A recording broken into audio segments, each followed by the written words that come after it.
Mais depuis, dans ces 2000 ans d'histoire de l'Église, il y a eu toujours des moments difficiles. À peu près tous les 5 siècles, il y a eu des divisions. Et on est aujourd'hui dans l'année 2017, on célèbre les 500 ans de la réforme protestante. Et cette célébration, côté protestant, c'est un mémorial du côté catholique, c'est-à-dire on fait mémoire de cette division dans la recherche justement de refaire l'unité. Quand Jésus prie, la dernière prière de Jésus, c'est que tous soient un pour que le monde croie. Alors on peut se dire, s'il y a autant d'incrédulité dans le monde, ça doit nous interroger en tant que chrétiens, est-ce que nous sommes dans l'unité? Et on sent qu'il y a un travail à faire pour l'unité des chrétiens. Ici, à Maurice, il y a eu, le 24 janvier 2010, une charte de bonne entente entre les églises qui a été signée par l'Église catholique, mais aussi l'Église anglicane, l'Église presbytérienne, un groupement d'églises évangéliques, les assemblées de Dieu. Et c'est une charte de bonne entente où en fait on s'est engagé d'abord à prier pour l'unité, qu'advienne l'unité. Je pense à quelqu'un qui disait ce que les soldats n'ont pas osé faire avec la tunique du Christ, nous l'avons fait avec le corps du Christ. On s'est déchiré entre nous.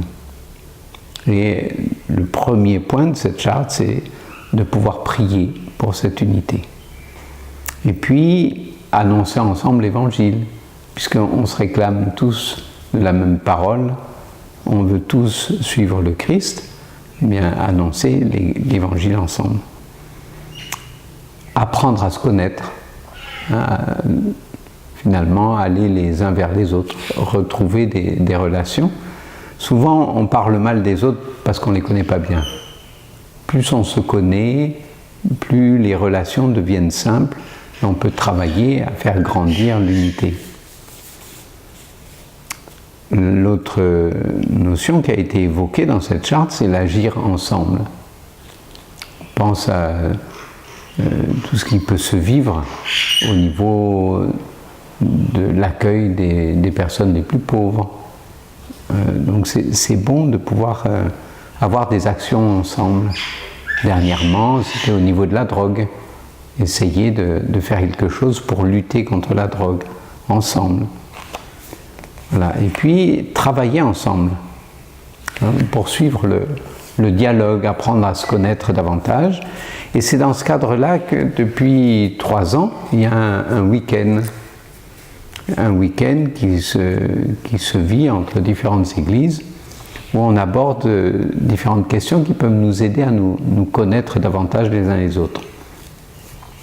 Pendant 27 ans, il y a eu un groupe de travail œcuménique à l'initiative de Monseigneur Margéo, où on a beaucoup travaillé ensemble, catholiques, anglicans, presbytériens.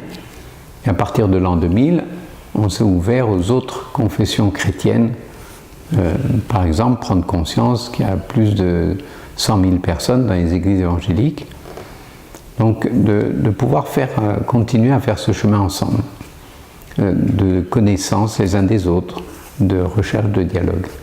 Voilà, alors c'est ce qu'on essaye de faire.